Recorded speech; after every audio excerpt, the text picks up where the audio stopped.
ကျွန်တော်အဲ့ဒီတုန်းကလူပြိုပေါက်ရွယ်ပဲရှိပါသေးတယ်ကျွန်တော်နဲ့ကျွန်တော်အဖေဟာစက်ကက်လက်မှတ်ဝယ်ဖို့တန်းစီစောင့်နေကြတာပေါ့အကြာကြီးစောင့်ပြီးတဲ့နောက်မှာတော့လက်မှတ်အယောင်းကောင်တာနဲ့ကျွန်တော်တို့ကြားမှာမိသားစုတစုပဲကြံပါတော့တယ်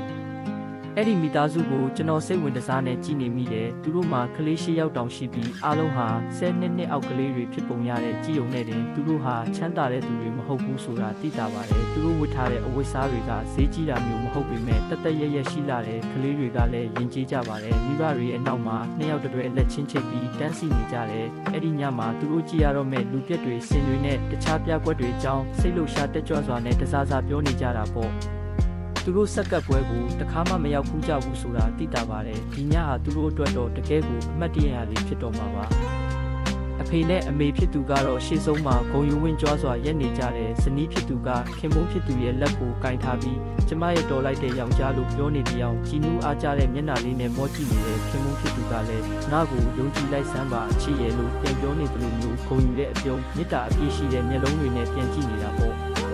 အဲ့ဒီအချိန်မှာလက်မှတ်ရောင်းတဲ့အမျိုးသမီးကအဖေဖြစ်သူကိုလက်မှတ်ပဲနှစ်ဆောင်လိုချင်တယ်လေလို့မေးလိုက်ပါတယ်။သူကရွှင်ရွှင်ပြပြပဲကလေးလက်မှတ်၈ဆောင်နဲ့လူကြီးလက်မှတ်2ဆောင်ပေးပါဗျာဒါမှကျွန်တော်တို့မိသားစုတစ်စုလုံးဝင်ကြည့်လို့ရမှာလို့ပြောလိုက်တယ်။လက်မှတ်ရောင်းတဲ့သူကဈေးနှုန်းကိုပြောလိုက်တဲ့အခါမှာတော့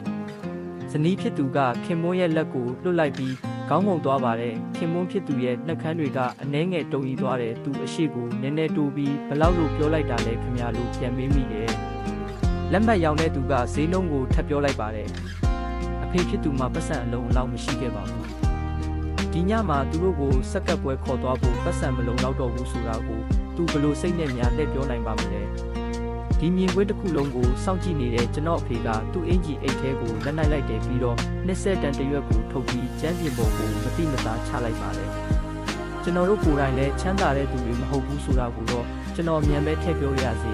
အဲ့ဒီနောက်ကျွန်တော်အဖေကငုံပြီးပတ်စံကိုကောက်လိုက်တယ်ပြီးတော့အဲ့ဒီလူရဲ့ပခုံးကိုပုတ်ပြီးပြောလိုက်တယ်ခွင့်လွတ်ပါခင်ဗျာဒါခင်ဗျာအိတ်ထဲကပြုတ်ကျသွားတာပါအဖေဘာလုပ်ပေးလိုက်တယ်လဲဆိုတာကိုအဲ့ဒီလူချက်ချင်းနားလဲသွားပါတယ်သူဟာဘသူစီကမှတောင်းရမ်းခဲ့တာမဟုတ်ပါဘူးဒါပေမဲ့ဒီလိုအလွန်မင်းအကူအညီလိုနေတဲ့အချိန်အဖေတယောက်အနေနဲ့အကြီးအကျယ်ရှယ်ရတော့မယ့်အချိန်မှာဒီလိုမထင်မှတ်ထားတဲ့အကူအညီကရောက်လာခဲ့တာကသူတကယ်ကိုကျေးဇူးတင်သွားပါတယ်သူကကျွန်တော်အဖေရဲ့မျက်လုံးတွေကိုစိုက်ကြည့်နေမိတယ်ဖေကမ်းပေးတဲ့20တန်ကိုသူ့ရဲ့လက်နက်ဖက်နဲ့စုပ်ကင်ထားပြီးတုံရီနေတဲ့အတန်နဲ့ကျေးဇူးတင်စကားဆိုလိုက်ပါတယ်ကျေးဇူးတင်ပါတယ်ခင်ဗျာတကယ်ကိုကျေးဇူးတင်ပါတယ်ဒါဟာကျွန်တော်နဲ့ကျွန်တော်မိသားစုအတွက်တစ်ကမ္ဘာလုံးစာလောက်တန်ဖိုးရှိပါတယ်လို့သူပြောနေရင်ပါးပြင်ပေါ်ကိုမျက်ရည်တစ်ဆက်လိမ့်ဆင်းလာခဲ့တယ်အဲ့ဒီညကကျွန်တော်တို့စက်ကပ်ပွဲမကြည့်ဖြစ်ခဲ့ပါဘူးဒါပေမဲ့အဲ့ဒီညဟာကျွန်တော်တို့အတွက်တော့လုံးဝကိုအတိတ်ပဲမဲ့မနေခဲ့ပါဘူး